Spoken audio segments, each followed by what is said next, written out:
Hola, buenos días a todos. Vamos a comenzar este seminario, este webinar que hemos organizado con nuestro socio Automate Devices. Para dar tiempo a que se vayan incorporando los asistentes, permitidme que mientras tanto haga yo una breve introducción sobre el clúster aeroespacial, que somos los organizadores de este evento, junto, como comentaba, con este socio Automate Devices. Y comentar, bueno, pues que el clúster somos una asociación privada que trata de aglutinar industria, el sector aeronáutico y espacial en la Comunidad de Madrid, junto con la administración pública y la academia, centros de investigación, universidades, etcétera.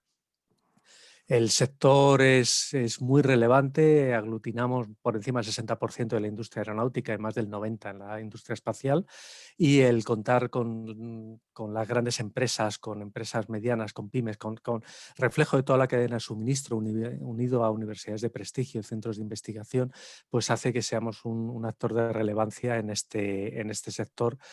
Sector que, bueno, pues que está pasando una situación complicada. Ayer teníamos nuestra Asamblea General y me llamaba la atención en la presentación de nuestro presidente cómo incidía en que las anteriores crisis se habían solventado con cierta fuerza por el sector, porque tanto en el 11S como en la crisis financiera el sector aeronáutico pues había resistido bastante bien. Sin embargo, esta está golpeando de lleno porque es evidente que con los aviones parados es muy difícil que una industria como la aeronáutica pueda no resentirse. Afortunadamente la industria espacial va un poco mejor y este seminario tiene que ver con el origen de esta crisis, con estas tecnologías de desinfección que tanto nos están impactando y con las que tenemos que combatir hasta que haya otras medidas de otro calado.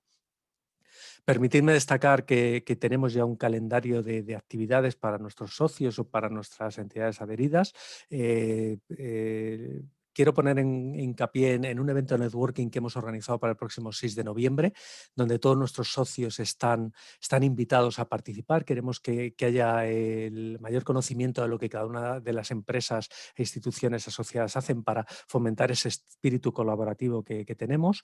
Y tenemos ya en cartera otros webinars también de mucho interés, como uno relacionado con el análisis de ciclo de vida en el sector aeroespacial u otro relacionado con fugas de datos que en este entorno deslocalizado que nos está tocando vivir en el entorno laboral, pues creemos que es de especial interés.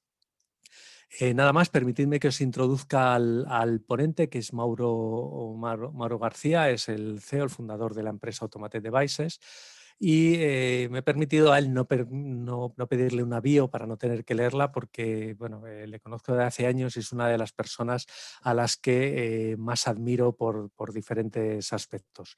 Destacar que en su trayectoria ha tenido paso por el CNES, por lo que es la Agencia Espacial Francesa, con la Agencia Espacial Europea, si no me equivoco, ha estado también de misiones en la Guayana Francesa, donde está el centro de lanzamiento de la agencia.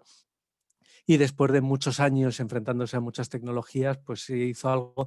Para mí, Mauro tiene una cosa, eso es una virtud, un don, una capacidad que es un amante de la tecnología, lo que en otros lados llaman un friki. Pues para mí es una virtud, pero porque no es un experto en una tecnología, es alguien que ama la tecnología, que la desmenuza, que cuando le interesa es capaz de conocerla a fondo, y eso hizo que diera un giro profesional hace algunos años para ponerla a disposición del lanzamiento de nuevos productos y servicios. Es un emprendedor, tiene empresa en Holanda, tiene empresa en España, o empresas, mejor dicho, y yo me crucé en su camino, o él se cruzó en el mío, allá por 2015, donde con la empresa en España recién fundada, pero ya con un bagaje en Holanda, pues fundó Automate Devices y pasó por el ESAVIC Comunidad de Madrid, por el programa de incubación de la Agencia Espacial Europea y la Comunidad de Madrid. Y ahí he visto cómo Automate Devices se ha ido consolidando como una empresa muy especializada en el desarrollo de soluciones singulares en temas como sensórica, pero también en vehículo autónomo y en otros aplicativos. Entonces, ese know-how tecnológico, ser capaz de llevarlo a mercado y de comercializarlo, hacerlo tangible, es lo que a los amantes del emprendimiento como a mí pues nos llama mucho la atención y nos hace admirar ese proyecto. En este caso nos va a hablar de una experiencia, de cómo hay un germen también que le hace conocer una tecnología, ser experto en ella y a partir de ahí pues aprovecharla para esos proyectos de emprendimiento, y ya eso no quiero desmenuzar nada más porque os lo va a contar él mucho mejor que yo.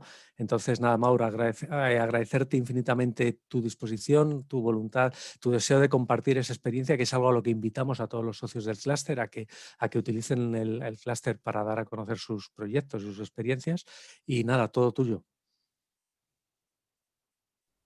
Perfecto, gracias Carlos. Bueno, también decirte que la admiración es mutua. Gracias por la presentación. Desde luego, no pensaba que estabas hablando de mí con todas esas aventuras. Como bien ha dicho Carlos, yo me considero un friki, o sea, me encanta lo que es la tecnología, cualquier tipo de tecnología, más orientado a la electrónica, informática, etcétera, etcétera, pero vamos, lo que sea un poco un desafío, pues es algo tecnológico siempre me apasiona y, bueno, siempre estoy intentando informarme sobre las nuevas tecnologías. En este webinar voy a intentar daros una visión de la experiencia que he tenido últimamente en base a pues, la frente que hemos tenido con el tema de coronavirus. He hecho una pequeña presentación y no quiero demorarlo más. Respecto a la interacción con los diferentes espectadores, yo os propondría que si queréis guardemos las preguntas para el final porque la presentación es un poco densa, no tenemos mucho tiempo. Y así, si puedo dejar 10 minutitos para el final, pues hablamos al final de los diferentes temas, ¿no? Bueno, pues dicho lo cual, voy a compartir mi pantalla, a ver si sé hacer esto. Mucho friki, pero luego no sé compartir una pantalla. A ver. Bien, por aquí deberías empezar a ver algo, ¿no? Vale. Bueno, solamente un pequeño resumen de lo que hacemos en Automate Devices. Somos, digamos, desarrolladores de electrónica adaptadas a necesidades. Hemos trabajado en varios entornos, en diferentes entornos. Estamos trabajando, por ejemplo, para la Guardia Civil en tema de integración de aviónica, trabajamos para Telefónica en todo el tema de NB-IoT.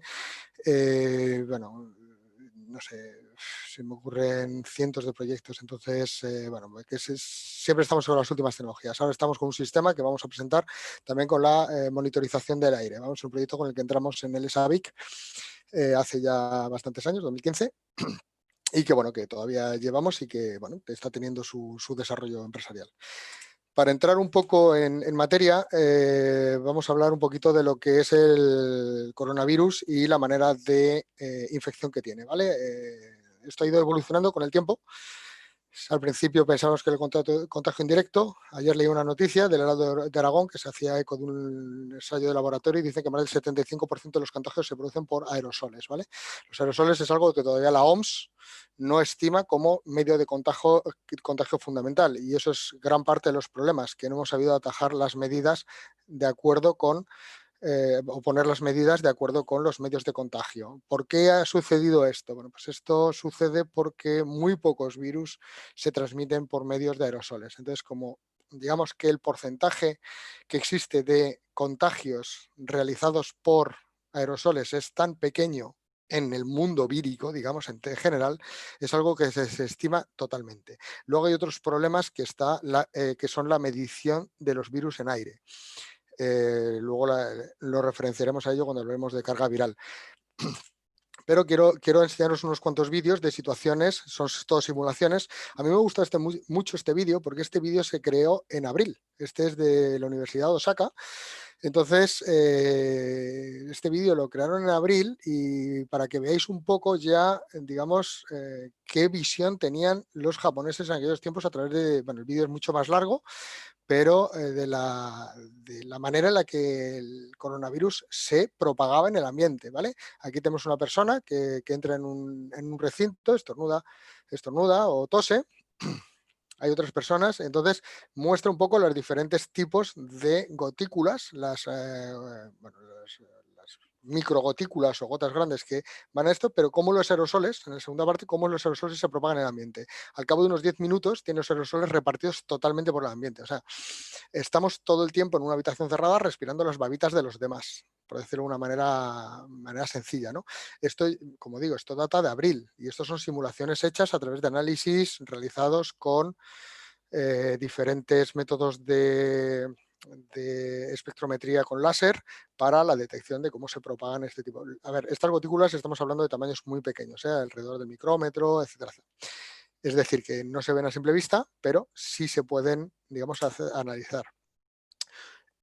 Allá por mayo hubo otra noticia de cómo en un restaurante chino, no sé si os acordáis de cómo se propagó a través de un contagiado. Aquí tenemos el contagiado, que es la persona de rojo oscuro, y cómo de ese restaurante salieron varios contagiados. Entonces, en aquellos tiempos no se entendía mucho porque solamente se contemplaba pues, el contacto directo de la microgotícula que lanza la persona, pero se vio que justamente, a ver, vuelvo un poco para atrás, perdonad, se vio que todas las mesas que estaban contagiadas y todos los contagios pertenecían a una misma línea, a la misma línea de impulsión de un aire acondicionado. Entonces, esto empezó a dar que pensar en aquellos tiempos. Estamos hablando ya de alrededor de mayo, ¿no? Bueno, y sabemos que es un gran problema los aerosoles. Como digo, ayer salió un estudio hablado o comentado por el Heraldo de que más del 75%. Al principio, no sé si os acordaréis, íbamos todos al supermercado ya para marzo a hacer la compra con guantes, mascarillas, escafandras, etcétera, etcétera. Hoy el contagio indirecto se asume a una tasa inferior del 7 o incluso del 5%, dependiendo del estudio. Quiere decir que las cosas han ido evolucionando. Eso nos ha hecho reaccionar tarde ante la situación, ¿no? Esto es otra simulación hecha por útiles de datos, y esto lo pongo porque es el entorno que vivimos todos los días.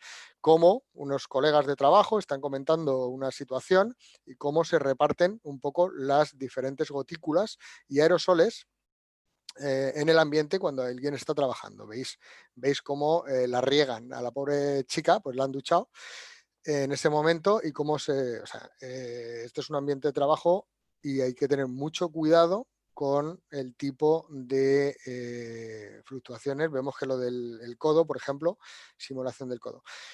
¿Qué quiere decir esto? Pues que los ambientes cerrados tienen un gran problema y el gran problema es la concentración de estos aerosoles en el ambiente, ¿vale?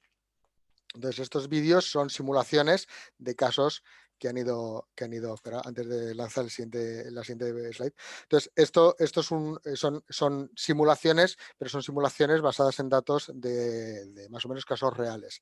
¿Qué quiere decir? Que hoy en día está más que demostrado, por mucho que acepte la OMS, Consejería de Sanidad, etcétera, etcétera, que los aerosoles son el grandísimo problema que tenemos aquí.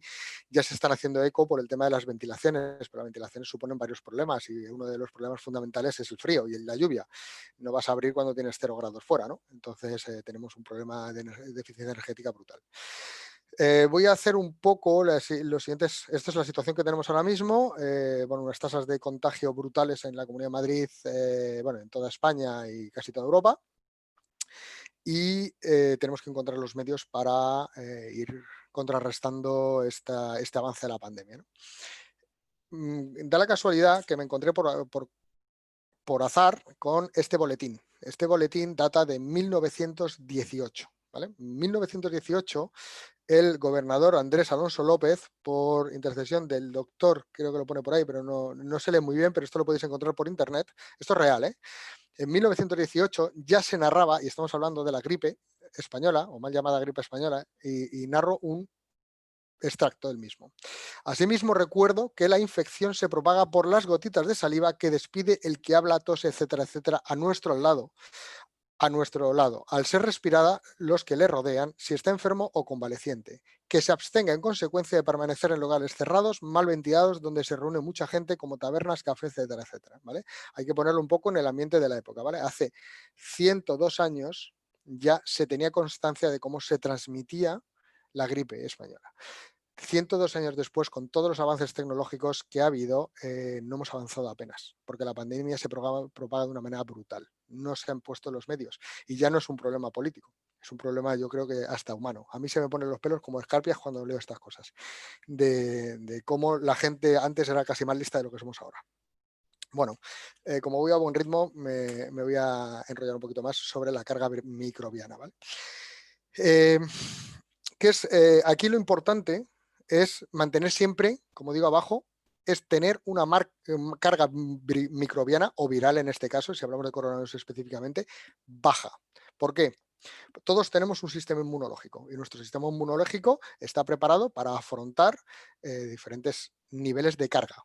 Puede ser bacteriológica, puede ser fúngica o puede ser viral. ¿Qué quiere decir? Que en el ambiente hay virus, bacterias y hongos, pero a punta pala.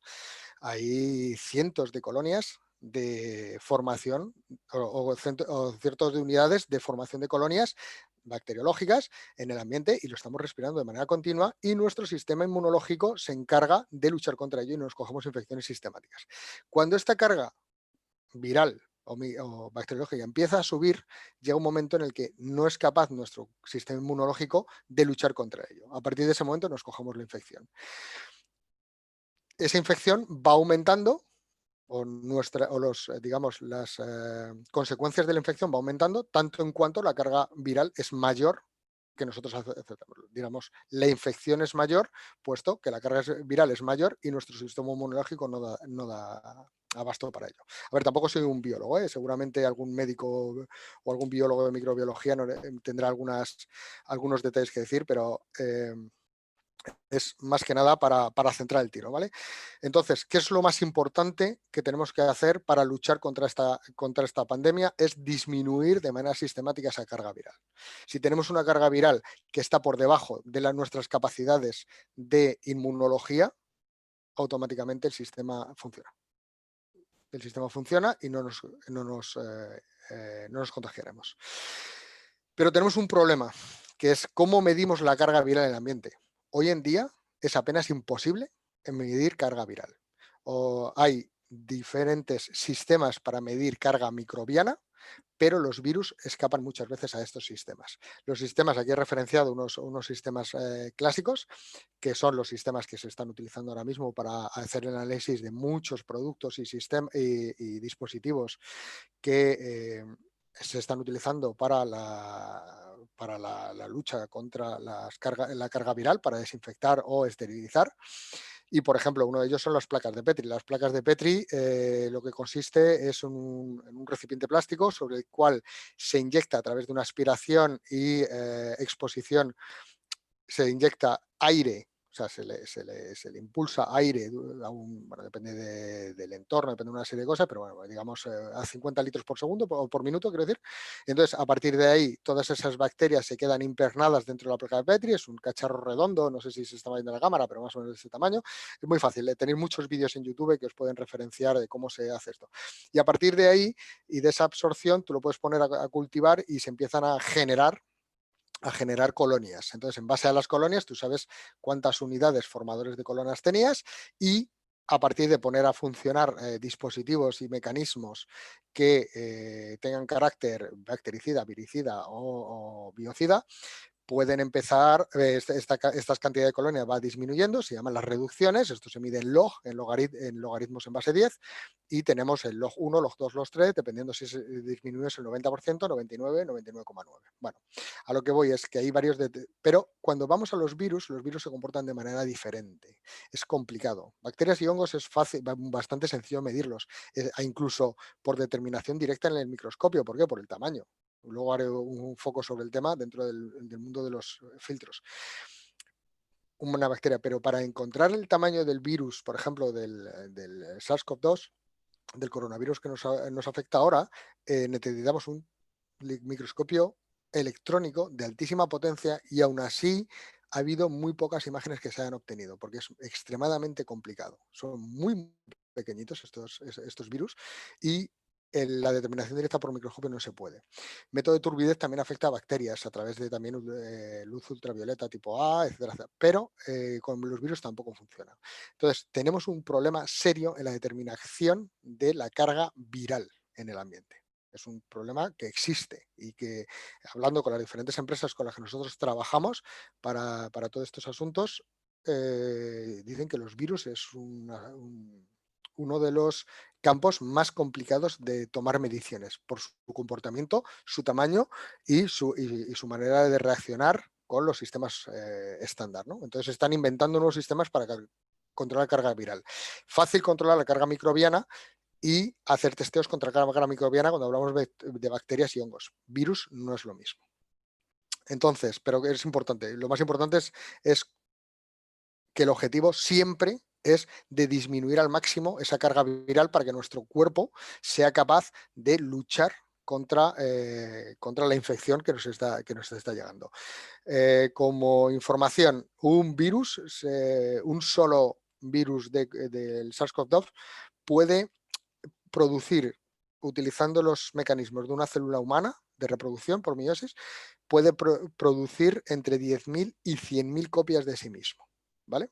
Entonces, pensad, si tenemos una cantidad importante de virus, toda esa cantidad de virus que pueden producirse antes, si han superado nuestro sistema de inmunología, o si no, pues nuestro sistema inmunológico se hará cargo de ellos. Hablando de la carga viral, están saliendo ciertos estudios que, vamos, que esto es de cajón de pino. La carga viral se transmite, ya lo hemos dicho, por aerosoles. Está demostrado que un grandísimo porcentaje de los contagios se producen por aerosoles. Entonces, ¿cómo se producen estos aerosoles? Los aerosoles se producen a base de exhalar los seres humanos. Vamos a considerar fuera los restos de los seres vivos, vamos al ser humano exclusivamente. El ser humano, al respirar, produce aerosoles. ¿Pero qué es lo que produce también? CO2. Entonces, si somos capaces de medir el CO2, seremos capaces de medir la cantidad de aerosoles que hay en el ambiente. Entonces, es una proporción directa. Dicho lo cual, los sistemas ahora se están empezando a extender, y bueno, estamos empezando a extender, y nosotros somos los primeros que lo estamos haciendo, se están empezando a extender sistemas de medición de CO2 para definir cuándo un ambiente está cargado. ¿Por qué? Porque también la cantidad de aerosoles en el ambiente, cuando un ambiente está cargado de CO2, la cantidad de aerosoles en el ambiente también es alta. Al ser alta la cantidad de aerosoles, la probabilidad de que si alguien está infectado, que la carga viral sea alta, es inmediata, ¿no? Y entonces lo que se indica es que se ventile o se pongan los medios necesarios para disminuir esa carga viral. Por otro lado, también tengo que decir que los sistemas que se están utilizando de desinfección, luego haremos un repaso de las diferentes tecnologías. Los sistemas, un momentito, veo la hora y vamos bien. Entonces, bueno, pues como comentaba, los diferentes sistemas que se están utilizando no disminuyen el CO2. Entonces, aunque tú estés o el sistema que hayas adquirido esté disminuyendo la carga viral de manera eficiente, el CO2 sigue aumentando. Entonces, lo cual los sistemas CO2 empiezan a dejar de tener ese funcionamiento. ¿Qué es lo que pasa también con el CO2? El CO2 no solamente afecta a la relación directa con los aerosoles, sino que además el CO2 es un elemento que, sin ser dañino, porque el CO2 es un gas bastante beneficioso si no fuese por su capacidad de efecto invernadero, el CO2 pues no es irritante, lo producimos nosotros, vamos, sin problemas. Pero si el nivel de CO2, o sea, la concentración de CO2 aumenta, por daros un ejemplo, ahora mismo en el ambiente podemos encontrar entre 400 y 500 ppm, que son partes por millón en un metro cuadrado, de CO2. ¿Vale? Entonces, esa es la concentración que encontramos, por ejemplo, en la calle. Y además es una molécula muy estable, tiene una longevidad enorme, se estima que puede durar hasta 100 años, una sola molécula que estamos produciendo ahora mismo, dentro de 100 años seguirá por ahí rondando, y es más o menos homogénea en el mundo, ¿vale? Por ejemplo, el efecto invernadero afecta a todos por igual. Pero cuando estamos en una habitación cerrada y empezamos a respirar, pues entonces esos niveles de CO2 que vamos produciendo van aumentando. Al ir disminuyendo el porcentaje de oxígeno, porque nuestros pulmones acceden al oxígeno pues por ósmosis, ¿no? Entonces, si la disminución en una disolución es menor de una concentración de un elemento que en el otro lado, pasan menos moléculas, ¿no? o menos partículas. Eso es la ósmosis de toda la vida. Entonces, ¿qué es lo que pasa? Que por ese motivo nosotros empezamos a asimilar menos oxígeno. A partir de ciertas tasas altas, estamos hablando de los 2000, 2500, fisiológicamente nuestro cuerpo empieza a, digamos, a operar con cierta debilidad. Esa debilidad se debe, como digo, a la falta de oxígeno o el exceso de CO2, pero es fisiológico, o sea, no pasa nada. Por ejemplo, vamos a una charla interesantísima, no como esta, una realmente interesante, que den y sales con la cabeza como un bombo diciendo, ¡buah! He acabado destrozado, media hora en un sitio y este tío, y a lo mejor la charla era interesantísima, el orador era excelente, pero el problema era que tanta gente en ese auditorio exhalando CO2 ha hecho que la carga de oxígeno disminuya. Y al disminuir esa carga de oxígeno, tu cerebro no tiene la cantidad de oxígeno para operar de una manera totalmente normal y entonces se empieza a muermar. Y esa es la sensación cuando salimos con la cabeza, así como digo, joder, la cabeza la tengo como un bote, ¿no? Pues muchas veces es fisiológico y simplemente por la carga viral. Por la carga viral, no, joder, por los niveles y la concentración de CO2 en la mente. De manera que siempre es interesante, importante ventilar. Niveles de CO2 importantes, bueno, pues a partir de los 1500-2000 ppm podemos empezar a considerar que ya habría que ventilar sí o sí. La salud empieza a mermarse realmente y de manera ya, no vamos a decir grave, pero sí de manera importante a partir de los 5000 ppm. Ya veis que hay mucho margen, ¿no? El CO2 no es un gas realmente malo, a no ser que en entornos como bodegas y eso, donde se produce mucho anhídrido carbónico y pues puede saturar totalmente cualquier nivel de oxígeno. Vale, dicho lo cual. Os voy a dar una anécdota, por ejemplo, si alguno de vosotros sois consultores de grandes consultoras o habéis trabajado en ellas, es práctica habitual medir los niveles de oxígeno, temperatura y presión, porque está demostrado que el ser humano con una temperatura por debajo de los 21 grados, una tasa de presión por encima del bar y unos niveles de oxígeno por encima del 21%, es más productivo que si tenemos un ambiente normal, que es el que nos puede generar entonces que nos puede generar pues un sistema de climatización y ventilación normal. ¿Eso qué quiere decir? Que al final las consultoras se preocupan de que sus empleados produzcan el máximo posible y aumentando todos esos niveles y controlando esos niveles pues tienen un rendimiento superior, de manera que tienen más efectividad y bueno, pues mayor beneficios a final de mes. Esto está estudiado, esto está demostrado y ya se hace. Bueno. Hablando del CO2, voy a dar una pequeña pincelada sobre un producto que tenemos, que es el e-controller. Este controller es el sistema con el que empezamos a trabajar en el SABIC y fue uno de los proyectos faro del desarrollo de nuestra empresa Automated Devices. Es un sistema de monitorización. Al principio lo dedicamos a exteriores, ¿vale? Para monitorizar la contaminación en exteriores, fundamentalmente basadas en ozono, O3, NO2 o los dióxidos de hidrógeno, dióxidos de nitrógeno y óxidos de nitrógeno en general y partículas, ¿vale? Ese es el gran problema de polución que tenemos, sobre todo en zonas cosmopolitas, urbes, etcétera, etcétera.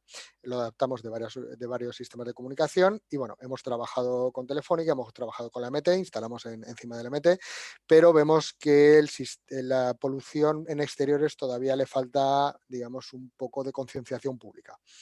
Dicho lo cual, las municipalidades, aunque por nuestra experiencia, aquí digo, esto no solamente me concierne a mí, seguramente muchos políticos me rebatirán, pero vemos que no hay un interés realmente por parte de las municipalidades de hacer mediciones realmente exhaustivas de las poluciones.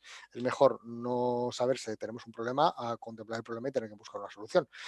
Así que este sistema que en exteriores, bueno, tenemos varias unidades instaladas por ahí, de hecho en Plaza del Carmen hay unas cuantas, en Madrid, entre otros sitios. No tiene tanta acogida, empezamos a desarrollar una unidad para interiores. Es interiores, lo que se mide sobre todo son partículas, CO2 y VOC, ¿vale? Que es lo que más afecta para el tema de calidad del aire. Bueno, perdón. Entonces, bueno, pues este proyecto le estamos dando bastante salida y de hecho se están vendiendo. Como antes ha comentado Carlos, también fundé una empresa en Holanda y ahora mismo Holanda está teniendo mucho tirón con este tema. Solo para daros unos números, Alemania anunció el otro día que iba a invertir 50 millones de euros en instalar unidades de medidores de CO2 para todos sus organismos públicos. ¿Vale? Quiere decir que esto se está tomando en serio. Y doy el referente alemán porque aquí en España nos encantan los alemanes, aunque aquí tenemos la misma calidad o mejor en muchísimos de los casos, pero como la opinión general es que lo que se hace en Alemania todo es cojonudo, pues hago la mención en Alemania. Pero aquí tenemos grandísimos profesionales que pueden competir al más alto nivel y superar con creces a los alemanes en muchas cosas. Voy a empezar a comentar un poquito las diferentes tecnologías que nos están ofreciendo para esterilizar los ambientes, ¿vale? Aquí voy a ir un poquito más despacio para que se entienda un poco bien, ¿vale? Entonces, bueno, 5 tecnologías en en particular, y vamos a empezar por el ozono. El ozono tuvo su momento de gloria allá por junio, ¿no? El ozono es un sistema que funciona extremadamente bien, ¿vale? A ver si se ve. He traído un ozonizador. Aquí tenemos, esto es un ozonizador, esto crea ozono, ¿vale? Luego haremos un foco sobre este sistema, cómo se produce el ozono. El ozono es un oxidante de una eficacia brutal, ¿vale? Como muchos sistemas, tiene una capacidad brutal de oxidación de lo que se le pone por delante. En el caso, como vemos en la transparencia, las moléculas de ozono se comen, o sea, lo que hacen es que desintegran las capas exteriores de las células o virus. El virus está ahí entre célula, ser vivo, ser inerte, es una cosa ahí todavía entre medias. Pero lo que hace es destruirlo. Realmente se lo come vivo y empieza a crear moléculas basadas en carbonos. Como digo, es extremadamente efectivo. ¿Qué es lo que pasa con el ozono? Que esa efectividad también le hace muy dañino. He cogido un extracto del Ministerio de Sanidad donde hace una nota informativa sobre el uso del ozono diciendo que todo ozonizador tiene que cumplir la normativa aplicable. Evidentemente, el que me he adquirido aquí, el que tengo es de AliExpress. Creo que la normativa se la han pasado un poco por ahí, ¿no? Pero vamos, el concepto de la normativa no se basa en la producción del ozono. En la producción del ozono no hay muchas maneras de producirlo, hay 2 o 3.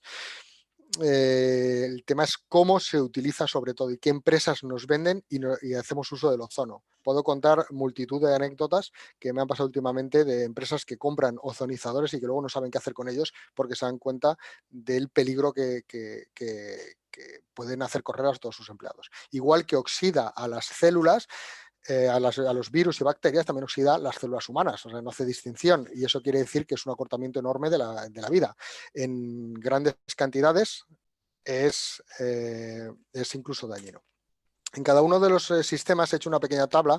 Esto no me concierne más que a mí, ¿vale? Esto es mis impresiones con, pues eso, con todos los estudios que he leído y todas las informaciones que he conseguido. Entonces, como ventajas, vamos a ir viendo las diferentes tecnologías, tiene sus ventajas y sus inconvenientes.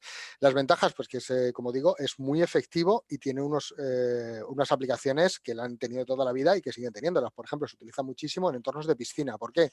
Porque en las zonas de maquinaria de piscina, debido a la humedad, fugas de agua, etcétera, etcétera, se producen muchísimos hongos, mold, si es un concepto de tipo hongo, no sé, tengo una traducción directa del inglés. Y entonces, para evitar la producción de todos estos sistemas, lo que hace es que se rocíe en ozono de una manera brutal. ¿Qué es lo que pasa? Que para que el ozono sea realmente efectivo, el ozono tiene que ponerse en altísimas concentraciones. Si queremos que sea muy dañino para los patógenos, también es muy dañino para los seres vivos que están en el ambiente, ¿vale? Y no solamente eso, sino que como oxidante afecta al resto de los materiales. Cualquier superficie que sea susceptible de ser oxidada, como metales, poliamidas, plásticos, etcétera, etcétera, también les puede afectar esta oxidación, y es un hecho que, por ejemplo, los taxistas, por el uso del ozono masivo que han ido haciendo, sobre todo a principios de pandemia, para desinfectar taxis y ambulancias, para desinfectar sus entornos cuando iban transportando enfermos a las UCIs, resulta que las poliamidas de los cinturones, pues que se han ido degradando hasta el punto que se han quedado con ellas en la mano. Entonces hay que tener muchísimo cuidado con el uso del ozono. No por eso, o sea, todo el mundo puede jugar, ¿no? Esto es el mundo de la química y es entretenidísimo. Pero hay que tener mucho cuidado con el uso del ozono, sobre todo cuando hay personas en el entorno. Para el tema de la carga viral, que es lo que hablamos y a lo que referenciamos, pues el ozono tiene un uso relativamente eficiente. Y lo digo relativamente eficiente porque la carga viral se produce en tiempo real por las personas que hay en el ambiente respirando. En ese momento no se puede utilizar el ozono. El ozono solamente se puede utilizar en el caso de que no haya nadie habitado, el entorno no esté habitado, no haya nadie en el ambiente en el que se va a propagar el ozono. De manera que si nosotros, por ejemplo, en gimnasios, que también se ha utilizado mucho, se rocía o se rellena entero de ozono y evidentemente luego se ventila, el entorno estará totalmente esterilizado. si las concentraciones han sido altas. Pero ¿qué pasa si la primera persona que entra está infectada? Pues que automáticamente el ambiente se vuelve a infectar y hasta la próxima desinfección con ozono, el ambiente quedará infectado. Por eso digo que tiene una utilidad relativa en este caso en particular para las infecciones que se producen a través de aerosoles. Así que mucho cuidado con el ozono, pues que las empresas estén acreditadas. Una cosa que quiero mencionar y que es importantísimo es que toda tecnología que se nos ofrezca, absolutamente toda, y toda empresa que venga esté certificada. ¿Vale? Se están dando casos de muchos piratas que venden lo típico del clásico comercial que se dice este es capaz de vender hasta su madre. Bueno, pues esto es casi una realidad. Es peligroso, diría, es peligroso el aceptar cualquier producto sin unos niveles de certificación mínimos, ¿vale? Pero esto no solamente para ozono, siempre no para todo, así como la empresa. La empresa debe cumplir unos estándares para el caso. En el caso del ozono, esto lo regula el Ministerio de Sanidad y una empresa que trabaje y funcione con máquinas de ozono tiene que tener una serie de habilitaciones para poder usarlo. O sea que cuidado con las empresas que venden cacharros o comprar sistemas en AliExpress. Yo soy el mejor ejemplo porque me he comprado un cacharro en AliExpress. Entonces, entrando en el detalle, este es un ozonizador, lo que tenemos aquí abajo es un transformador, nos transforma 220 voltios a unos 5.000 voltios y lo que tenemos es una división de estos 5.000 voltios en capas de cerámica. Esto es una de las maneras, se hace por descarga eléctrica y entonces aquí se generan pequeñas corrientes entre las dos capas. Se ve un poco regular porque el fondo, pero es que si os pongo mi fondo es una guarrería porque mi despacho está súper desordenado y os iba a desestabilizar muchísimo. Entonces, para que me escuchéis a mí, tenemos las descargas, se producen aquí. Esas descargas lo que hacen es que ionizan o rompen las moléculas de oxígeno, los enlaces covalentes de dos átomos de oxígeno que forman, y con esos átomos libres en el ambiente, iones de oxígeno, se juntan en grupos de 3 y se produce el ozono, ¿vale? Esto es una de las producciones de ozono más eficientes que hay. Se puede ver en este sistema plano como veis, con un cerámico, en sistemas circulares, también los hay, y luego también se produce a través de radiación lumínica, y también se puede conseguir el ozono a través de radiación química, ¿vale? Pero el más eficiente y más barato es este. Aquí pongo en AliExpress, lo tienes por 20 euros. Si pincháis en el enlace o buscáis AliExpress ozonizador, este cacharro realmente ahora mismo ya está a 14 euros, ¿vale? O sea que es un ventilador y ya tenéis vuestro ozonizador. En el Bricomart también encontráis. No sé si puedo hacer apología o comentar otras empresas. Bueno, la fotocatálisis. Otro de los sistemas que se están vendiendo ahora y que utiliza el dióxido de titanio. Lo veréis nombrado de muchas maneras. Bien la fotocatálisis, otra manera el PCO, que es la Photocatalysis Oxidation, reducción o desinfección por UVA, porque al fin y al cabo es los rayos UVA los que se utilizan para radiar el dióxido de titanio, es radiación ultravioleta tipo A, para el dióxido de titanio, para, digamos, ¿cómo decirlo?, estimularlo en su funcionalidad catalítica. Como digo, dióxido de titanio, TiO2, ¿vale? Esto es un producto que existe en la Tierra, hay a patadas y es extremadamente barato. Entonces, ¿cómo funciona la fotocatálisis? Hay asuntos todavía en la fotocatálisis que no se acaban muy bien de entender y a veces lees un estudio que te dice una cosa, lees otro que te dice la contraria. Entonces, bueno, así a grosso modo lo que tenemos es que el dióxido de titanio es un tipo, se le puede considerar un tipo de semiconductor. ¿Y qué es un semiconductor? Un semiconductor es un compuesto que lo que permite es tener una movilidad de sus electrones en interno, ¿vale? Los electrones promedio, creando zonas con más electrones y zonas con huecos, que es lo que se le llama, por ejemplo, en el mundo del silicio. Entonces, cuando se le irradia con luz ultravioleta tipo A, esos tipos de fotones lo que hacen es que cambian excitan a los electrones de valencia, de las capas de valencia, de las diferentes moléculas de dióxido de titanio, y los ponen, digamos, a disposición en superficie. Entonces, en la superficie del dióxido de titanio se va a encontrar con la atmósfera, y en la atmósfera va a tener una serie de reactivos, que son las diferentes moléculas que hay.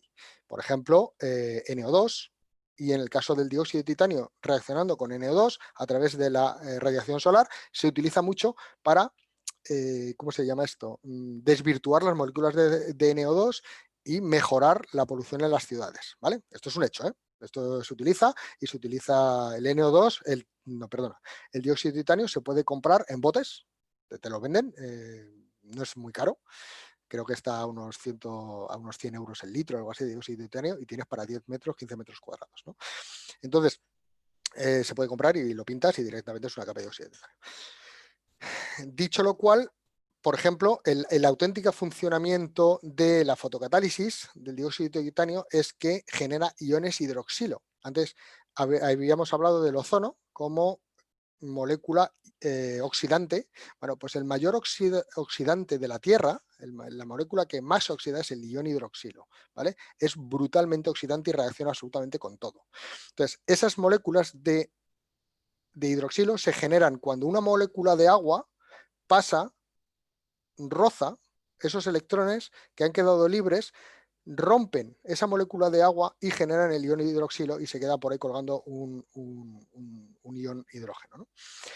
Entonces, entre otras muchísimas reacciones químicas, esta ahora mismo es la que más interesa de cara a la desinfección, porque estos iones hidroxilo lo que hacen es que se mezclan en el ambiente, tienen una duración muy corta, son extremadamente volátiles, y entonces vuelven a degenerarse en otra molécula en cuanto chocan con cualquier otra. Pero en el caso de que toquen la pared de un virus, pues evidentemente automáticamente van a desvirtuar esa pared del virus, o incluso el resto del virus en sí mismo. Iba a decir la célula, pero no es una célula. Si fuesen bacterias también lo haría. Entonces, ese es el funcionamiento del dióxido de titanio. ¿Cuál es el problema del dióxido de titanio? Que yo veo es que además se dan casos de que se forman aldehídos, por ejemplo. Entonces, los aldehídos es un producto cancerígeno y es un subproducto que se genera agua oxigenada, y el agua oxigenada es ciertamente bacteriológica, pero también es irritante. Nadie quiere estar respirando vapores de agua oxigenada. Entonces, lo que pasa con el dióxido de titanio es que, aparte de su efectividad, pues puede generar ciertos subproductos y digo puede porque esto depende del ambiente en el que se encuentre. ¿Por qué se nos está vendiendo tanto el tema del dióxido de titanio? Pues muy fácil, porque la NASA utiliza el dióxido de titanio para desinfectar en la ISS. Y aquí voy a hacer un poco uso de mi pasado espacial, digamos, de los 15 años de experiencia en el sector espacial, y el motivo es porque la NASA, para introducir esta tecnología, se gastó muchos decenas de millones de dólares hasta encontrar la adecuación perfecta de la combinación del ultravioleta tipo A con el dióxido de titanio con la atmósfera que existe en la ISS, que está extremadamente controlada. En este caso, sí, por supuesto, el dióxido de titanio es extremadamente efectivo, o la fotocatálisis. En casos en los que el ambiente no esté tan extremadamente controlado, pues podemos tener muchos subproductos y algunos hasta desconocidos. A esto nos puede generar problemas. Yo personalmente, como digo siempre, certificados tanto de efectividad como de inocuidad. Tan importante es uno como el otro. Saber que el uso de una máquina que utiliza la fotocatálisis no nos va a generar ningún problema en un entorno real, no en entornos de laboratorio supercontrolados, porque esos van a funcionar de libro, porque si no funcionan en un entorno de laboratorio supercontrolado, apaga y vámonos. Pero que sí se hagan ensayos en entornos reales y vengan con certificados serios de empresas serias. Luego hablaremos un poquito de certificación en el caso de un producto que tenemos, ¿no? Y por último, hay un asunto que no se conoce, o que muchas empresas que venden no lo contemplan, que es la usura o el desgaste de la capa de dióxido de titanio, porque al generar tantísimos electrones y crear tantísimas combinaciones químicas, al final esa capa se va degradando porque entran impurezas. hay que tener una gestión de mantenimiento y eso mucha de la gente de los que nos ofrecen estos productos en fotocatálisis no lo contempla. Entonces, si vamos a adquirir una máquina de fotocatálisis que esté bien certificada y correspondientemente, también hay que contemplar todo el sistema de mantenimiento de esa máquina, incluido el reemplazo del dióxido de titanio, las capas de dióxido de titanio. Otro de los grandes temas, y voy a ir acelerando cada vez más porque no me da tiempo, otro de los temas son los filtros EPA que ahora están súper de moda. Pero os voy a hacer una connotación. Filtro EPA es lo que está certificado EPA y en Europa está certificado por la UNE 1822, ¿vale? Todo lo demás no es EPA. Eso es así de fácil. ¿Por qué? Porque todo filtro EPA con H tiene que tener un certificado único y propio, cada filtro. Hay una mención que dice Wikipedia porque el producto más vendido de Amazon como filtro EPA justamente es un True EPA y aquí Wikipedia hace comentario específico del True EPA que lo único que hace es dar una sensación de EPA a nivel de marketing, pero no tiene ninguna legalidad ni demostración científica. Es decir, que tenemos un cleaners doblado, ¿vale?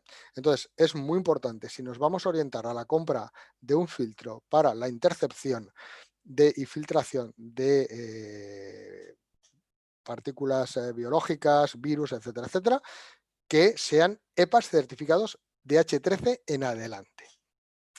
Claro, cuando veamos los precios de ese tipo de productos es cuando nos vamos a poner el grito en el cielo.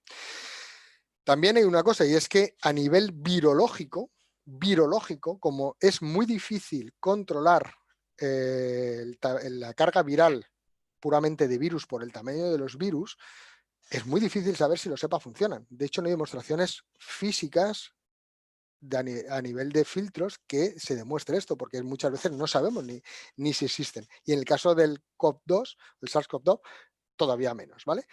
¿Qué es lo que el tamaño de una partícula, el tamaño de filtración de un EPA, en el mejor de los casos, siendo un H13, estaremos en unos 0,3 micrómetros. El tamaño de un coronavirus se estima que está entre los 50 y los 100 nanómetros. Entonces, los filtros EPA funcionan muy bien para bacterias que son de 5 a 10 veces superiores en tamaño. Claro, eso sí lo para porque el tamaño del agujero del EPA es inferior al tamaño de la bacteria. Y bacterias grandes y ya hongos o moléculas o partículas de polen, eso ya es de sobra.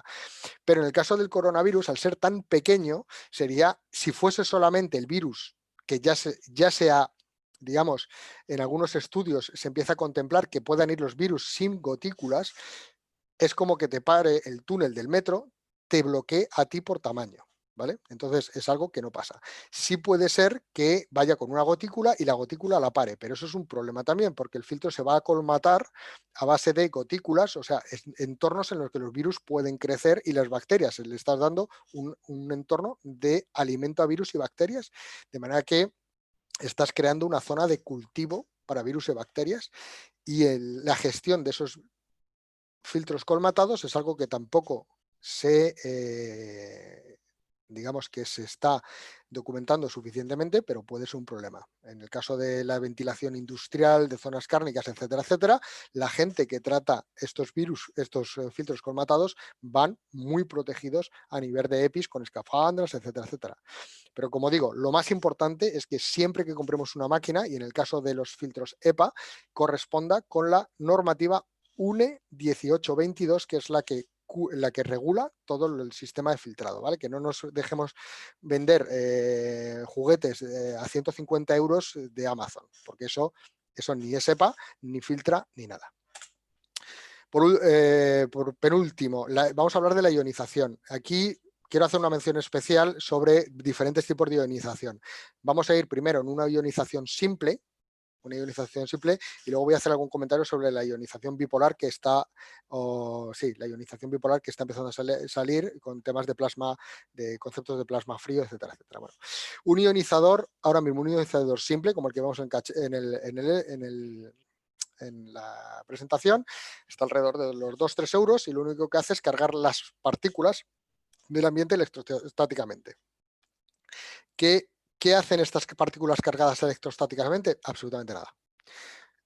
Una partícula la carga electrostáticamente Es como si cogemos un globo, lo frotamos contra la camisa, lo ponemos en una pared y se queda pegado. Eso es lo que va a hacer estos sistemas de ionización.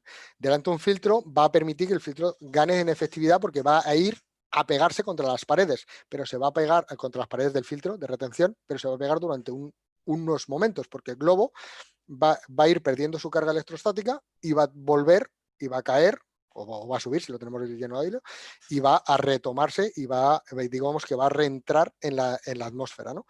Lo mismo le va a pasar a la partícula que hemos hecho que se pega a la pared del filtro. Si el filtro no es capaz de retenerla, volverá a la atmósfera sin ningún problema.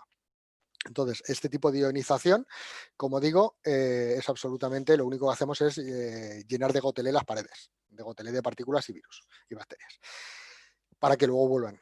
Luego, entonces, y generar un ambiente. Hablando de la ionización bipolar de plasma frío, me están llegando ciertos estudios, por ejemplo, el INTA realizó uno hace no mucho en un edificio, en un Airbnb o BNB o no sé qué, aquí al norte de Madrid. Y entonces, bueno, pues hay ciertas demostraciones que se están haciendo. Yo, sinceramente, no he dispuesto de la bibliografía suficientemente profunda como para poder tener una opinión sobre la ionización bipolar de plasma frío es extremadamente conveniente o lo contrario, o genera productos. Lo que sí digo es, si se va a comprar un producto, y hago mención especial por este tema porque tenemos dentro de los oyentes y los espectadores a una persona que está trabajando con sistemas de plasma que generan iones, pero no son partículas cargadas electrostáticamente, sino iones, y esos iones pueden tener una altísima efectividad. Pero, como digo yo siempre, cuando esté extremadamente bien certificado y en el ambiente real, se podrá decir de la efectividad real que tenga el producto, que es en lo que creo que están ahora mismo estas empresas, si he leído bien los artículos en los que me he basado para seguir un poco el desarrollo que tienen. Bueno, la nebulización es, pues esto, el hacer un spray de algún tipo de producto. Esto se está utilizando muchísimo, por ejemplo, Netflix para todos sus rodajes, pues hace una nebulización, lo llena todo de algún compuesto, que puede ser incluso lejía, porque la lejía es extremadamente efectiva, pero luego, ¿qué?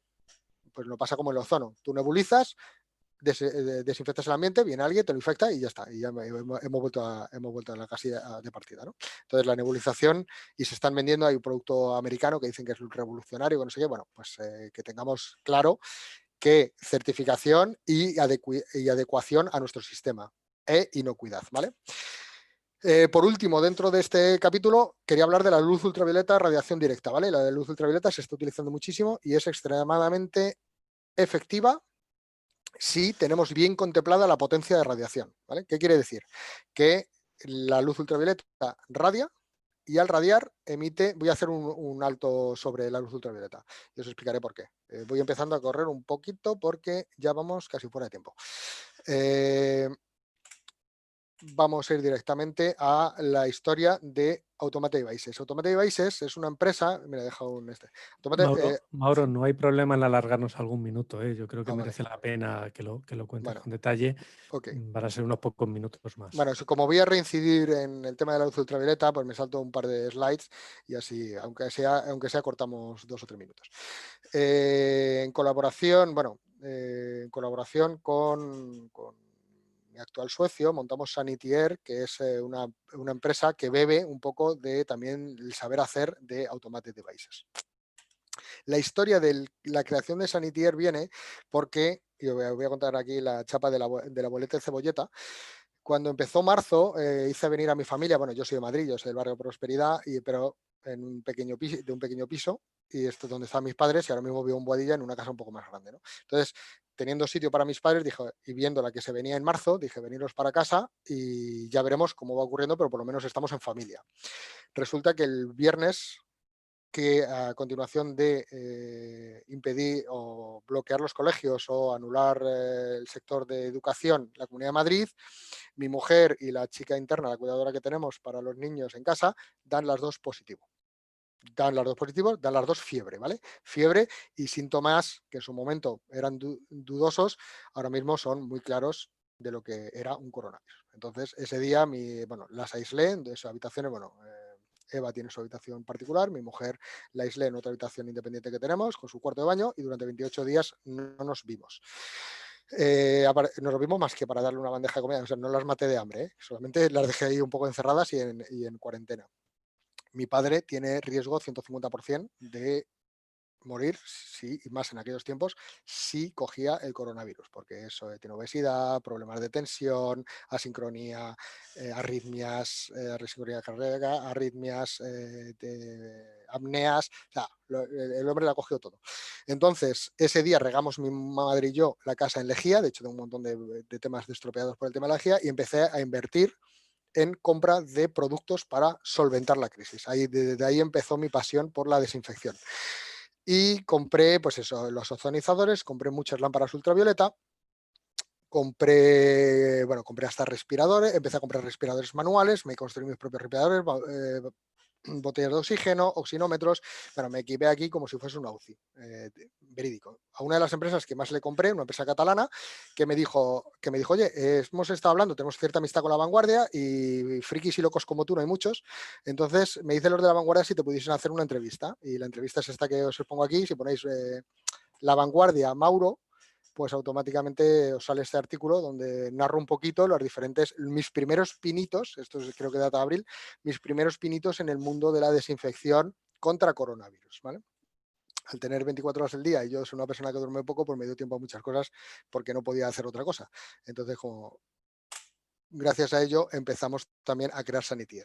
Sanitier es un producto que se basa en luz ultravioleta, pero luz ultravioleta contenida, porque la luz ultravioleta es extremadamente dañina. Nosotros lo que hemos hecho ha sido confinarla en un producto y en nuestro dispositivo, y la luz ultravioleta es una tecnología que data de 1878, digamos que está más que testeada y validada, tanto en su efectividad como en lo dañina que es.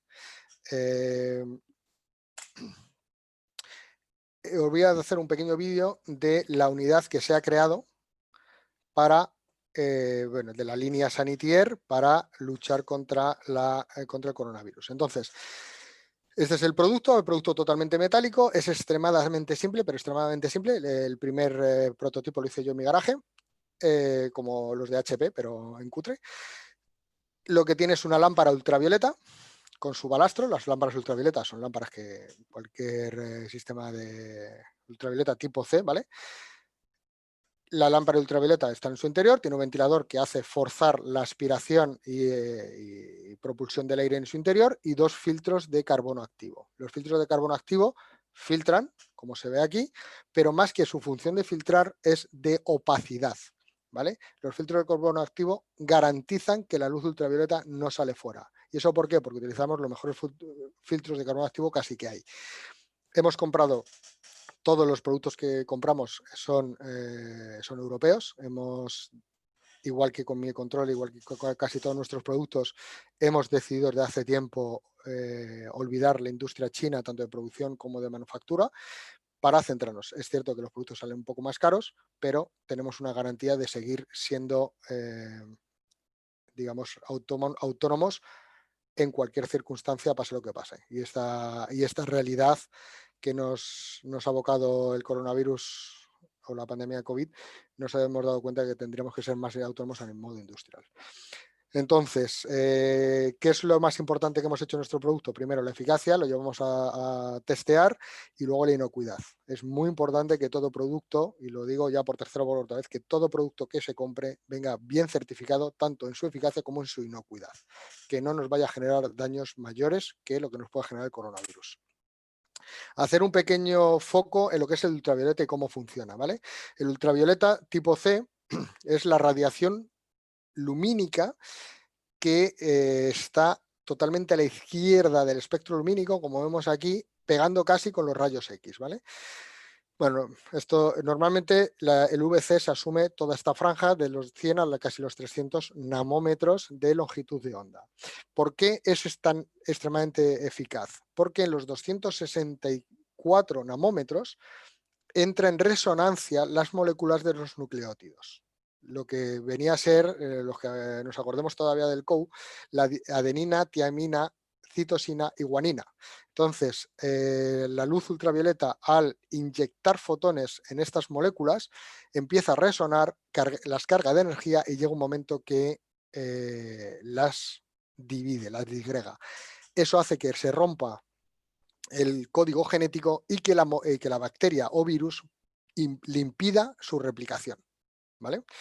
Lo cual es el objetivo final. El objetivo final es que esa carga viral, aunque exista y nosotros la inhalemos, no pueda crear una infección porque no puede replicarse. Una vez el virus ha sido asimilado por una célula humana, el virus queda inerte. No puede hacer nada con su vida y la célula se lo va comiendo poquito a poco, ¿vale? La luz ultravioleta que nosotros utilizamos viene de Philips. Nosotros utilizamos solamente componentes europeos, Philips y Osram, y emiten el 253,7, ¿vale? 254 nanómetros para redondear, de manera que su pico está muy cercano en el 264 y de ahí se establece su capacidad, su alta capacidad germicida. También os dirán muchos, pero es que produce ozono. Y digo, sí, las luces, por ejemplo, muchas de las bombillas que vienen de China o de Oriente, etcétera, etcétera, que no vienen producidas en Europa porque tienen que cumplir una normativa, sí por un ozono. ¿Por qué? Porque en el 185 nanómetros, que es parte de la radiación, si la bombilla radia aquí y llega a verse, quiere decir que llega a entrar un poco en el espectro visible, también hay una parte que va por aquí. Entonces, el 185 nanómetros que se encontraría aquí, lo que vamos a ver es que se va a producir ozono porque entra en resonancia las moléculas de oxígeno, ¿vale? Las de CO2, por ejemplo, están en los 10.600 nanómetros y lo bueno es que cada gas, cada molécula tiene su propia resonancia en el espectro lumínico, visible y no visible. ¿Cuál es la ventaja de utilizar Osram y Philips? Que estas lámparas, en vez de tener un cristal exterior, llevan un cuarzo con un tipo de componente que filtran toda radiación por debajo de los 200 nanómetros. Esto ya ha sido testeado, que las lámparas de Philips, aparte que él te lo garantiza, nosotros hemos hecho testeos con SGS, de manera que no produce ozono, de manera que por esa parte es totalmente inocua. Lo cual no quita que sea extremadamente dañina en radiación directa. Tenemos algún cliente que se ha comprado lámparas en Amazon y ha quemado a sus empleados. Y esto es verídico, ¿eh? O sea, que tened mucho cuidado con comprar lámparas de esas porque igual que matan virus, matan lo que pillan. O sea, no matan. Lo que hacen es que rompen los códigos genéticos, crean quemaduras, ceguera y te pueden crear un melanoma. Así que mucho cuidado. Las diferentes líneas de producto que tenemos, hicimos una para coches y autobuses, que ahora mismo lo hemos adaptado y estamos en testeos con Metro de Madrid, la M, que es nuestra unidad, nuestro barco estrella, que es la que más se está vendiendo, que está orientada pues, a unos 75 metros cuadrados. Aquí hablamos de, aquí aparecen muchas medidas, como por ejemplo el 99,97% del aire filtrado. ¿Eso quién lo dice? No lo decimos nosotros, lo dicen laboratorios externos, ¿vale? Todo, como digo siempre, todo lo que se compre tiene que venir bien certificado. Muchos de los productos no cumplen ni el certificado CE, así que muchísimo cuidado, informaros bien y no os cortéis pidiendo, oye, ya que me vendes esto, ¿qué certificaciones tiene? ¿Qué documentos, qué laboratorios lo han testeado? Luego tenemos el tamaño L, que es más o menos el doble que el M, y el XL, que es el bazooka, porque es un monstruo de 30 y tantos kilos y tiene 4 veces más. Y, por ejemplo, esto se está instalando en las hamburgueseras de Goico, ¿vale?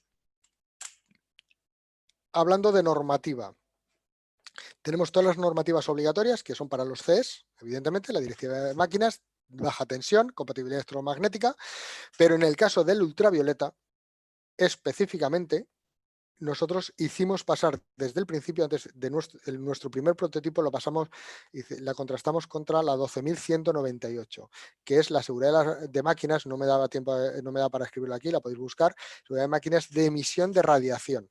Y dentro del ultravioleta tipo C tiene una normativa clara, tiene una especificación clara de máximo de radiación permitida. Veo mensajitos en el chat. Si me permitís, los contesto luego todos, ¿vale? Los vemos después, no te preocupes. Vale. Alrededor de junio-julio sacó el Estado español, junto con Anfalum, Asociación de Creadores de Lámparas de España, sacaron una normativa, la 0068. A mí personalmente me parece una normativa muy, muy débil porque trata la radiación directa, la radiación indirecta que se están vendiendo en aparatos que iluminan el techo, pero al fin y al cabo por rebote también te va a llegar a ti, aunque menos energía. Y por último, la radiación en conductos de aire acondicionado. Como digo, y vuelvo un poco para atrás, espérate, si sé, la cantidad de radiación necesaria es lo que mata el virus. Tenemos que emitir radiación hasta, por ejemplo, en el caso del coronavirus, por estudios que se han hecho en la Universidad de Boston, la Universidad de Milán y creo que la de Nagasaki, se estima entre 3 y 5 milijulios por centímetro cuadrado para matar un virus formador de colonias, ¿vale? Bacterias, esto está tabulado y se puede encontrar por internet. Si tenéis, si queréis información, yo de esto os puedo dar toda la información que tengo y de la que dispongo, así que os pondría dar enlaces, información. Está todo tabulado porque tener una tecnología que tiene 120 años, pues o 140 años, la verdad es que facilita mucho las cosas porque lleva siendo testeada desde hace muchísimo tiempo, ¿no? Por eso mismo, importantísimo la normativas y la calidad. Nosotros, de manera personal, nos fuimos a estas entidades que Candeltech es un laboratorio de optometría, SGS, una certificadora clásica que conocemos todos, Eurofins es un laboratorio, uno de los mayores de Europa o el mayor de Europa en todo lo que es analítica y también tienen servicios de microbiología y entonces estamos ahora mismo trabajando con ellos para crear ensayos en entornos reales, como por ejemplo una consulta de un odontólogo. Pues oye, si tú tienes una odontología, pues mejor contrastar los productos que te vas a comprar con ensayos que se han hecho en sistemas, porque en entornos muy parecidos al tuyo. ¿Por qué? Porque la odontología tiene un montón de partículas y moléculas en el ambiente de diferentes tipos y vamos a ver cómo se comportan las diferentes tecnologías. En nuestro caso, vamos especialmente con el ultravioleta tipo C. EITEL, Instituto Técnico Español de Limpieza, que también hizo sus muestras y sus cultivos de moléculas. Bueno, esto he ido un poco rápido al final porque no quería, porque esto no pasa así, porque no quería tampoco alargarme muchísimo. Hay varios comentarios, entonces si queréis empezamos. Vamos a abrir, a ver si sé abrir a ver si sé abrir los comentarios. Si quieres te las traslado yo, no te preocupes. Bien, si quieres. ¿Por qué no sé abrirlos? Tenemos algunas dudas de Agustín Higuera. Te las voy a hacer uno a uno para ir. La primera es técnica sobre el producto, es si es suficiente el tiempo que transcurre entre la entrada del virus y la salida del aire para su inactivación. Exactamente. Esto justamente, digamos que es el gran hito de nuestro producto, ¿vale? Y lo que hicimos lo primero, tenemos, y de hecho está en proceso de patente, tenemos unos mecanismos internos que lo que hacen es que reciclan parte del aire y también disminuyen, digamos, el caudal interno, gracias a una serie de compuertas, etcétera, etcétera, disminuye el caudal interno para prolongar ese tiempo. Entonces, en el momento que encendemos, recibimos poco aire de salida y poco a poco se va, digamos, se va desplazando la masa de aire. La radiación que tenemos interna, que esto nos lo piden muchas veces, es alrededor de unos 15 milijulios por centímetro cuadrado durante el tiempo de exposición de camino o de trayectoria que sigue cualquier partícula desde el principio de la radiación hasta el final de la radiación. Esto hace que, sabiendo que el coronavirus está entre 3 y 5 milijulios, tenemos altas dosis de radiación. Esto, como con virus es muy complicado, nosotros lo que hemos hecho ha sido testeos con bacterias, fundamentalmente. Entonces, con las bacterias, y además que se conocen las tablas de la radiación que necesitan, y viendo que la efectividad es del 99,97 para esas bacterias que necesitan más radiación, asumimos que para el coronavirus será todavía más efectivo. Pero aún así, nuestros cálculos matemáticos y físicos están hechos para optimizar ese proceso de radiación.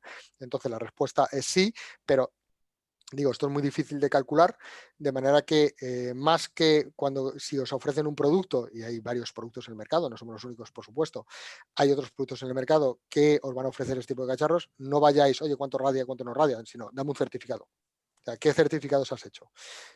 Tanto cuanto porque la ultravioleta va a terminar matando, sí o sí.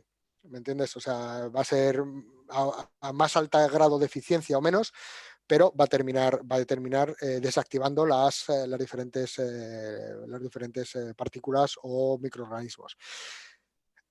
Más que la peligrosidad, o sea, como el nivel de desinfección, que es importante, yo en el ultravioleta sí me orientaría a pedir sobre todo el grado de inocuidad. ¿Por qué? Porque el ultravioleta es muy dañino. Entonces, si desinfecta a un grado menor, es menos importante a que no salga ninguna radiación. Yo he visto aparatos en los cuales se ve la luz. O sea, si yo soy capaz de ver la luz interior del producto con mis ojitos, ¿qué no me estará radiando en la parte que no veo? Quiero decir, y ahí está la auténtica peligrosidad. Entonces, toda tecnología que utilicemos tiene que estar siempre muy bien certificada. Los tiempos que corren, hay gente que está intentando aprovechar las circunstancias para hacer oro y yo lo que creo es que tenemos que tener los deberes muy bien hechos. Como digo, a nosotros nos han llegado gente, piratillas, que han comprado por ahorrarse unos dineros, se han comprado lámparas en Amazon, lámparas en radiación directa y han quemado a sus empleados. Han quemado de enviarlos al hospital. ¿Vale? No sé Comentaba si, Agustín sobre el dato que dabas que cree que en la Universidad de Boston le suena que era superior a 20 milijulios. el enlace está ahí, la de Milán es 3,7. Bueno, yo creo recordar, se puede contrastar ahora mismo, de hecho tenéis internet, yo no tengo acceso porque tengo la pantalla entera compartida, pero yo creo que estamos, hablan de los 5 milijulios.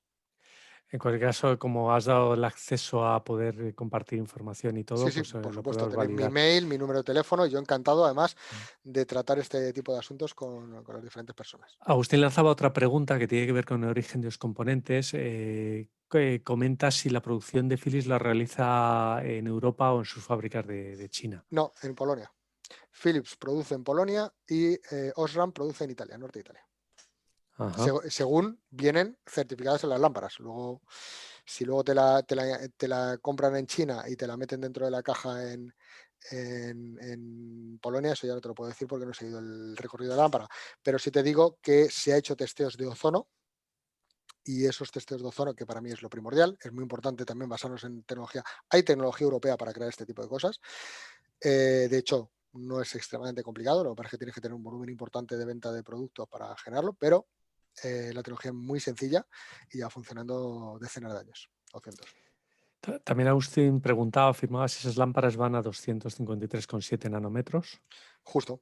Son las que, porque hay otras, las de amalgama, y hay otras que se están inventando ahora que van a 222 nanómetros. Luego tienes los LEDs con diferentes longitudes de onda. Estas que hablo especialmente, que son, digamos, la entrada de gama, son las lámparas. El nombre de la lámpara, si queréis ir a comprarlas en cualquier tienda especializada de germicida, son lámparas de baja presión de mercurio. Otra pregunta de Agustín, en este caso con relación al modelo de negocio, pregunta si dais exclusividad de venta para algún país o cómo en general estáis planteando la estrategia comercial. Me parece una pregunta muy interesante porque hemos hablado mucho de la tecnología, pero hablar de modelos de negocio también es siempre Claro, pero agradable y bueno, agradecido. pero Carlos, tú ya lo sabes, yo soy el friki. Bueno, yo eh, antes de que contestes, yo quería destacar eso. Antes comentaba sobre tu capacidad técnica. Bueno, no esperaba lo que he visto, pero me sigue admirando la capacidad de convertirlo en aplicaciones, en productos, porque yo conozco mucha gente que le gusta la tecnología, pero no tanta con esa capacidad de relacionarla con mercado. Entonces, nada, simplemente quería ponerlo en valor y la pregunta sobre esa exclusividad, sobre ese modelo de negocio y de comercialización que tenéis en el proyecto. Sí tenemos exclusividad, de hecho es el formato con el que estamos vendiendo ahora mismo es a través de exclusividad con diferentes regiones en España y también por países. Estamos trabajando a nivel europeo, estamos trabajando ya con Holanda, Bélgica, empezamos con Francia, Italia, Croacia, Ucrania y Turquía, si no recuerdo mal. Tenemos acuerdos. Luego, Sudamérica, estamos con México y Perú ya exportando. Y bueno, Estados Unidos se nos está poniendo un poco peliagudo por todo el tema de normativa, son muy pesados, entonces seguramente es un mercado que tocaremos muy al final, pero evidentemente todo es contemplable. Así que...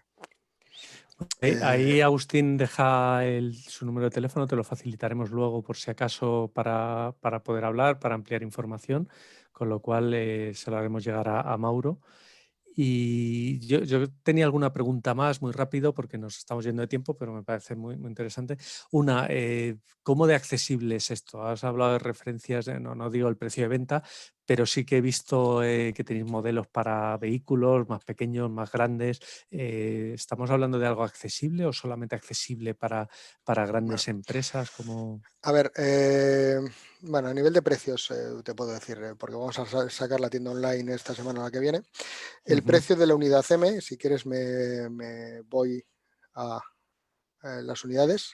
Entonces, Ujú. el tema, la M sale a 750 euros masiva. Nosotros nos hemos orientado a un mercado profesional, ¿vale? ¿Por qué? Porque una baja médica o una cuarentena en un equipo de trabajo tiene un valor incalculable, un coste incalculable. Entonces, tampoco podemos bajar mucho el precio de los equipos porque, quieras que no, toda la tecnología, el no comprar lámparas en China, el no comprar los balastros en China, el comprar los ventiladores también a EBM, que es una empresa alemana, que es uno de los mejores para ventiladores de rack, digamos que es una referencia, pues hacen que el tener los mejores componentes de cada uno en cada una de sus líneas en el mercado hace que la máquina se encarezca.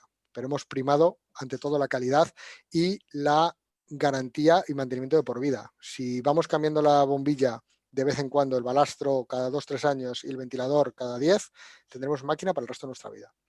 Es entera, metálica, de manera que todo es arreglable, además es bastante robusta, la lámpara posiblemente no sobrevive un choque, pero la estructura de sobra. Hemos pasado de hacer plásticos, de utilizar plásticos, etcétera, etcétera, por robustez y fiabilidad y durabilidad en el tiempo, ¿no? Entonces es una máquina que es para toda la vida. También damos ofertas para la parte privada, comprarlo a plazos si hace falta, ¿no? Estamos trabajando con varias financieras. Luego la L sale a un 70-80% más caro y la XL está a casi unos 2.000 euros aproximadamente, no te sé decir. Pero vamos, estos son elementos muy profesionales. Estamos viendo la manera de entrar, por ejemplo, para el mercado navideño, para las familias, de dar condiciones, porque ahora mismo se va a montar una gorda en todas las familias. Bueno, todos somos españoles, nos encanta pasar las navidades en familia y los mayores van a correr mucho riesgo. Entonces vamos a ver de qué manera podemos atajar ese tema. Y tenéis modelo para transporte también, Sí, el modelo de transporte está más dedicado, esto sí es totalmente profesional, porque lo empezamos a dedicar a VTCs, los VTCs no salieron porque es un entorno que está, taxistas y VTCs están totalmente destrozado, y entonces lo que hemos hecho ha sido adaptarlo para ferroviario. Entonces ahora mismo estamos haciendo ensayos con Metro de Madrid. La semana que viene o mañana tendremos ya los resultados de los primeros ensayos que estamos haciendo, que van a ser extremadamente buenos porque lo hemos optimizado la unidad hasta grados, vamos, increíbles. Y, o sea, no, modestia aparte, ¿vale? O sea, simplemente lo que hemos metido es ultravioleta cascoporro.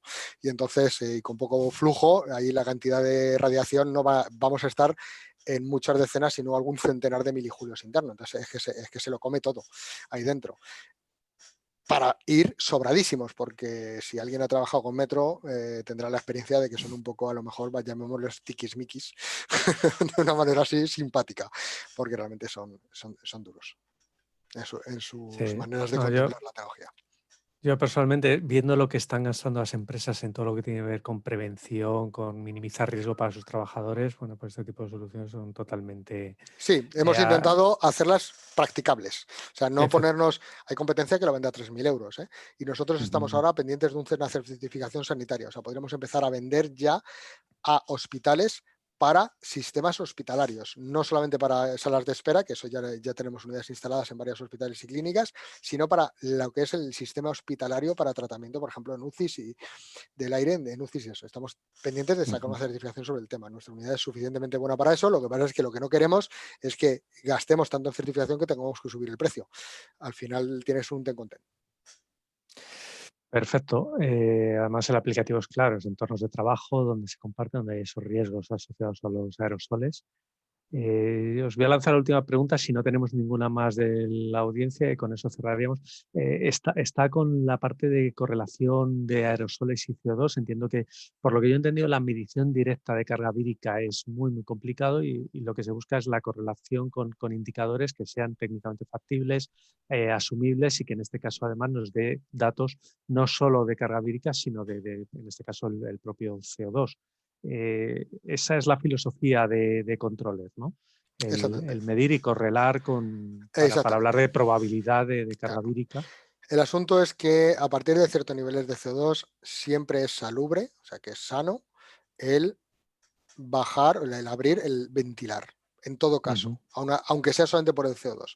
Máxime ahora si ese CO2 lleva acompañado una serie de gotículas o aerosoles, y esos aerosoles pueden ir contaminados. Entonces, de esa manera, creo que es muy interesante y muy importante el medir el CO2. Bueno, de hecho no lo decimos nosotros, ya ha salido una notificación de sanidad o una nota de sanidad en colaboración con el CSIC hablando de medir el CO2 para generar